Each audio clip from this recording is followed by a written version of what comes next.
My friend's 20-year-old sister, living in Chicago, was getting ready for bed one night when she heard strange noises coming from the apartment above her. When she investigated further, what she found was absolutely terrifying. This story happened to my friend's older sister, Natalie. Back in 2016, she was in her early 20s and had just moved to Chicago for grad school.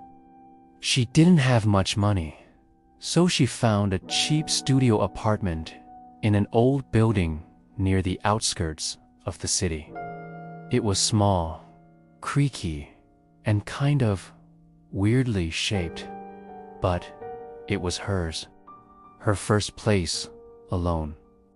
There was only one other unit on her floor, apartment 302. Natalie lived in 301. The landlord told her that 302 was empty, had been for months, renovations or something. At first, things were quiet, too quiet, actually. The building was old, the walls thin. But Natalie never heard anything from 302. No hammering, no footsteps, not even plumbing. Just silence. But one night, that changed.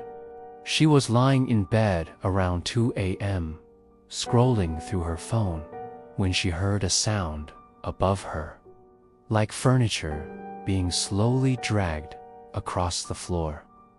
Long, scraping movements.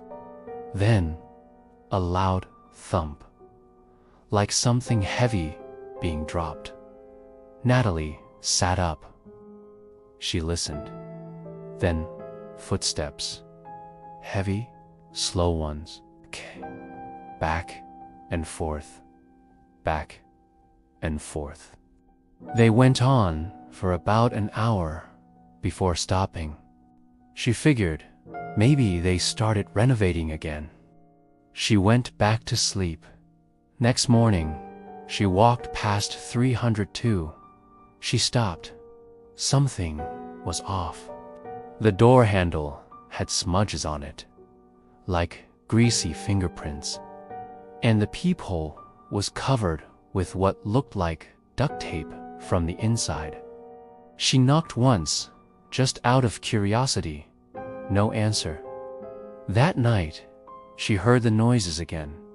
Dragging, thumps, footsteps.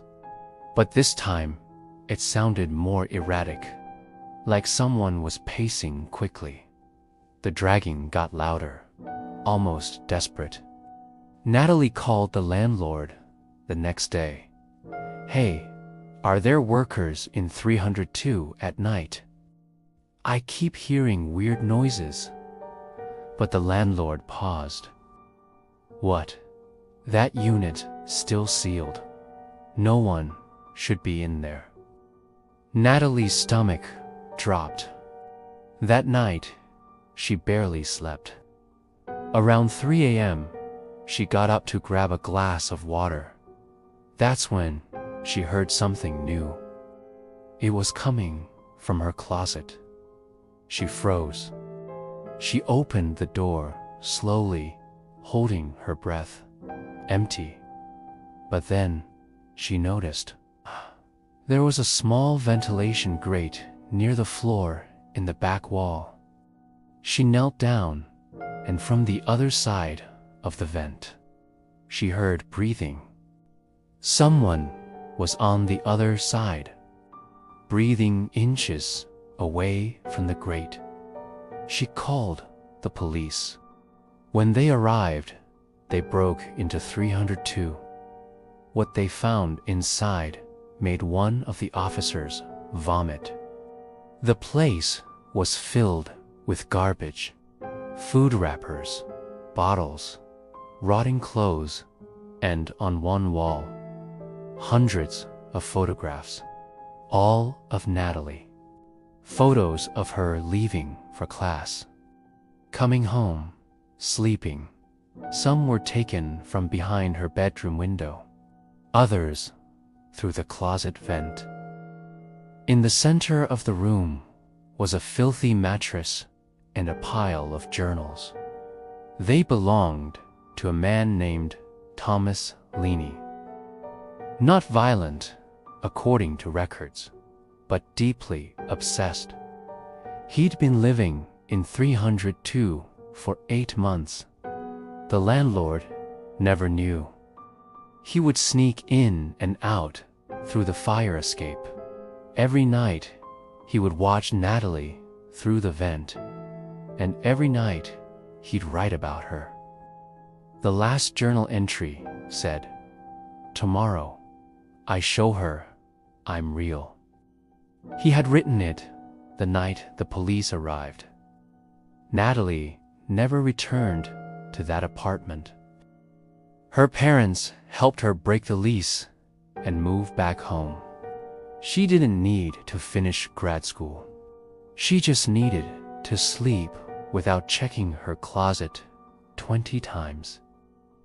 Sometimes, the scariest things aren't ghosts or monsters. Sometimes, it's the person living right next to you, watching and waiting.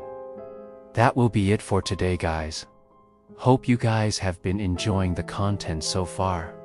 Don't forget to like and subscribe for more content like this. Check out my shorts for smaller stories. See ya.